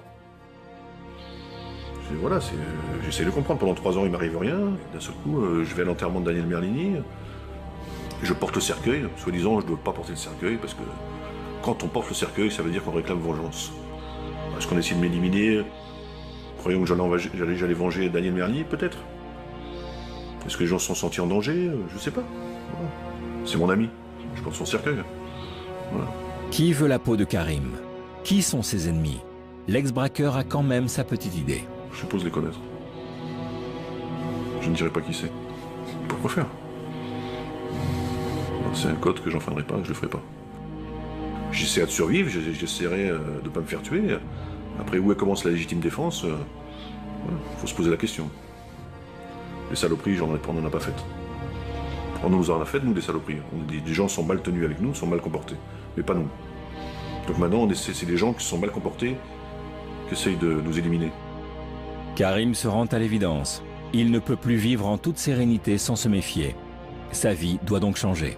Ils ont mon adresse, mais après, je peux pas y rester, parce que si ils ont mon adresse, s'ils en trouvent une fois, ils la trouveront 2 fois, parce que c'est des gens qui ont un réseau. C'est des gens qui travaillent avec beaucoup de gens, d'univers différents. Vous imaginez même pas ce que ça peut être. Comme ils ont dit, on a essayé de tuer un arabe à Paris, on n'a pas réussi à l'avoir. Voilà ce qu'ils disent. Voilà. Parce que tout se sait. Voilà, c'est tout. Une nouvelle vie commence alors pour lui. Une vie de cavale qui implique de grands changements dans son quotidien. Maintenant, au quotidien, c'est compliqué. C'est très compliqué. Je suis dans la survie. Je ne vais pas savoir si mon couple il va tenir, pas tenir, si ma vie, si je vais trouver du boulot. C'est pour l'instant, j'essaie de ne pas me faire tuer. Ça comporte une vie en retrait des autres, une vie en cavale. Pas en cavale de la police, mais en cavale de certaines personnes. Ça comporte une vie de famille qui est stoppée. Voilà. J'ai une petite fille de 2 ans, je la vois plus, je vis plus avec. Je préfère que ma fille ait un père absent, ou mes enfants aient un père absent, mais un père vivant. Voilà. Donc on n'a pas réussi un critère. Donc voilà, je crois qu'il y en a un, le premier braquage qu'il avait fait, c'était pour payer ses ouvriers. Il n'arrivait pas à payer ses ouvriers, il a fait son premier braquage pour payer ses ouvriers. L'autre, c'était pour assurer l'entreprise de son père. Moi, c'était par rapport à la situation financière de mes parents. Donc on s'est retrouvés un peu dans... On avait des valeurs communes. Voilà. Un des premiers braquages sensationnels qu'on leur attribue, c'est celui d'un avion d'Air Inter sur le tarmac de l'aéroport de Perpignan le 13 août 1996. Un Airbus A320 d'Air Inter Europe a été braqué par un groupe d'au moins 4 hommes sur l'aéroport de Perpignan vers 18h30. Ils ont filé butin en poche. Les précisions de Benoît Thévenet. 18h20, 3 fourgonnettes forcent un portail d'accès aux pistes de l'aéroport de Perpignan. Les 3 véhicules s'immobilisent devant l'avion qui effectuait une manœuvre en bout de piste. Plusieurs hommes armés déploient alors une banderole sur laquelle est écrit « Coupez le moteur et ouvrez la soute ». Mais l'enquête ne parvient jamais à prouver la responsabilité de la Dream Team. Karim, lui, a toujours nié leur implication. Pourquoi ça serait nous? C'est parce qu'on habite Perpignan, on est de Perpignan. Voilà, c'est n'importe quoi. C'est juste on prête Coriche. Voilà. Seulement 4 braqueurs sur le tarmac. Pourtant, l'équipe compte à l'époque 12 membres. Parmi eux, entre autres, Michel Crutel, originaire de Drancy, Christian Oraison de Manosque, Bruno Cellini de Villejuif, Daniel Bélanger de Limoges, Daniel Merlini de Marseille ou encore Jean-Jacques Naudot de Perpignan. Tous venus d'horizons différents et tous avec des profils hauts en couleur, ce qui leur vaut dans la presse des surnoms dignes de fiction. T'en as un qu'on appelait le bavard parce qu'il parlait jamais. Parce que moi j'étais gros, on m'appelait le gros. C'était pas le gros, on m'appelait l'abbé Pierre. Parce que dès qu'il y avait un malheureux, je pouvais pas m'empêcher d'aller vers lui et de m'occuper de lui. Comme Michel Crutel, on dit que c'était le militaire. Alors quand on vous reprenait des articles de presse, on l'appelait militaire parce que c'était un homme qui maniait extrêmement bien les armes de façon militaire. Rien à voir. Une fois il s'est coupé les cheveux, on l'appelait le militaire parce qu'il avait juste une coupe d'un militaire. Donc c'était des boutades. Le gros, la fripouille, le commerçant, son Altesse, Pinochet, Babar ou encore le Grand Blond se réunissaient ainsi régulièrement pour préparer leur coup. On était une entreprise familiale, non? Voilà. Pour résumer l'équipe. Chacun avait été complémentaire. Justement, c'est pour ça que ça marchait. Il n'y avait pas un qui s'élevait pour écraser les autres. C'était vraiment une discussion. Il y avait des tableaux noirs qui étaient faits. Il y avait des votes à main levée. On fait telle affaire. Qui est d'accord, qui n'est pas d'accord. On avait une vraie démocratie dans notre équipe. Et alors, il y avait débat? Oui, il y avait débat, oui. Bien sûr qu'il y avait débat. Il y avait des vrais débats. Il y a eu des débats sur des affaires qu'on devait faire et puis qu'on n'a pas faites. Parce qu'il n'y a pas eu d'unanimité. Ou des affaires où on était sûr de prendre de l'argent et on était sûr de laisser des gens sur le tapis, aussi bien de notre côté que de l'autre côté, on ne les a pas faites. L'argent, on l'aurait pris, c'est sûr. Mais avec les dommages collatéraux, ils étaient importants. On n'a jamais versé de sang. Jamais. On a eu de la chance, ça aurait pu arriver. Vu qu'on leur mentait, que c'était pas ce qu'on leur avait dit. Ce que les policiers leur avaient raconté, l'histoire de la course-poursuite, l'histoire du hasard, ils sentaient que c'était pipeau. Et si vous voulez, ça a joué quand même, parce que si vous regardez les peines qui ont été prononcées, ce sont des peines qui sont lourdes, hein, certes. On a été condamné à 13 ans en ce qui concerne Karim. Mais ce n'étaient pas les peines annoncées.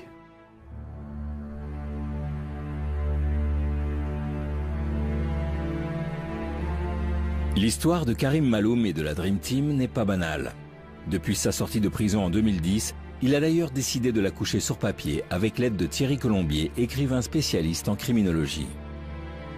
La difficulté, c'est de se mettre un peu à sa place. Donc c'est pas facile de se mettre à la place d'un gangster, enfin d'un ex-gangster en tout cas. C'est pas quelqu'un qui balance, d'ailleurs il cite rarement des noms, c'est très difficile à lui faire sortir des histoires, etc. Donc ça c'est important. Est-ce qu'il me dit tout? Ça, je ne sais pas, je ne suis pas son porte-parole, je suis juste la personne qui va mettre des mots sur du papier. Un des gros chapitres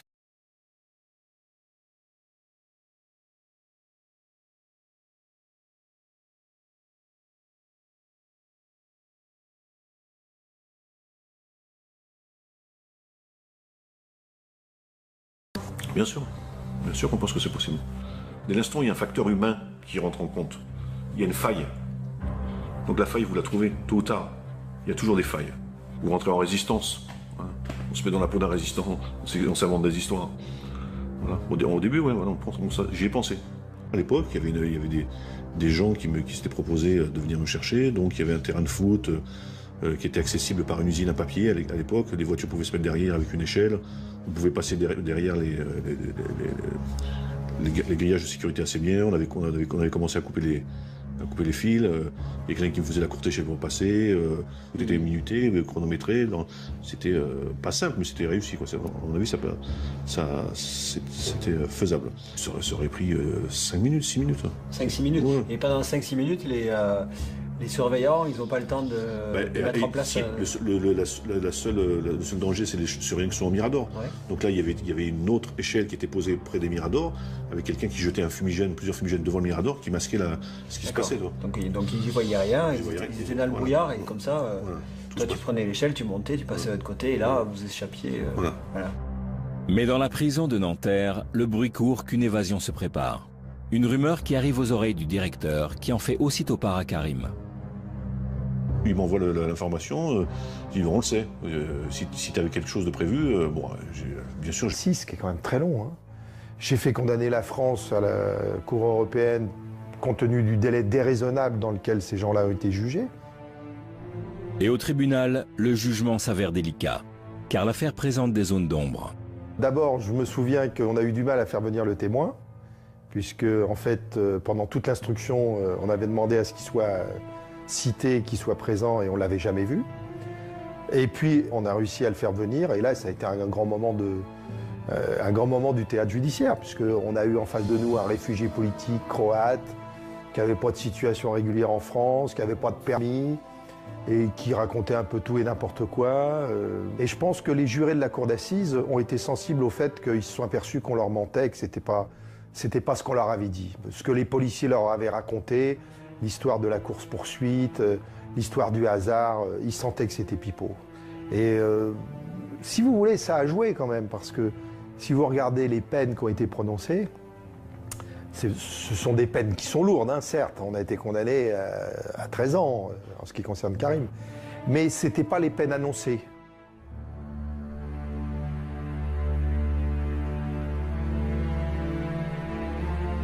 L'histoire de Karim Maloum et de la Dream Team n'est pas banale.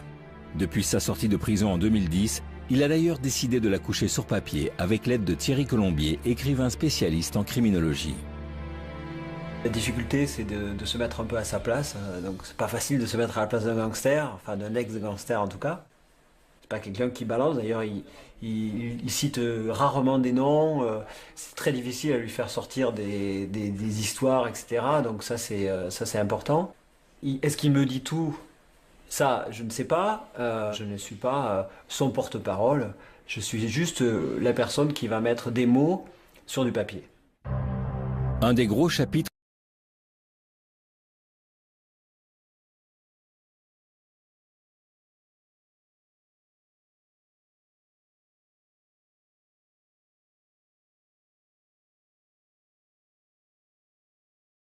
Bien sûr qu'on pense que c'est possible. Dès l'instant où il y a un facteur humain qui rentre en compte, il y a une faille. Donc la faille, vous la trouvez tôt ou tard. Il y a toujours des failles. Vous rentrez en résistance. Hein. On se met dans la peau d'un résistant, on s'invente des histoires. Voilà. Au début, ouais, voilà, j'y ai pensé. À l'époque, il y avait des gens qui s'étaient proposés de venir me chercher. Donc il y avait un terrain de foot qui était accessible par une usine à papier à l'époque. Les voitures pouvaient se mettre derrière avec une échelle. On pouvait passer derrière les grillages de sécurité assez bien. On avait commencé à couper couper les fils, il y a quelqu'un qui me faisait la courte échelle pour passer, tout était minuté, chronométré, c'était pas simple mais c'était réussi, quoi.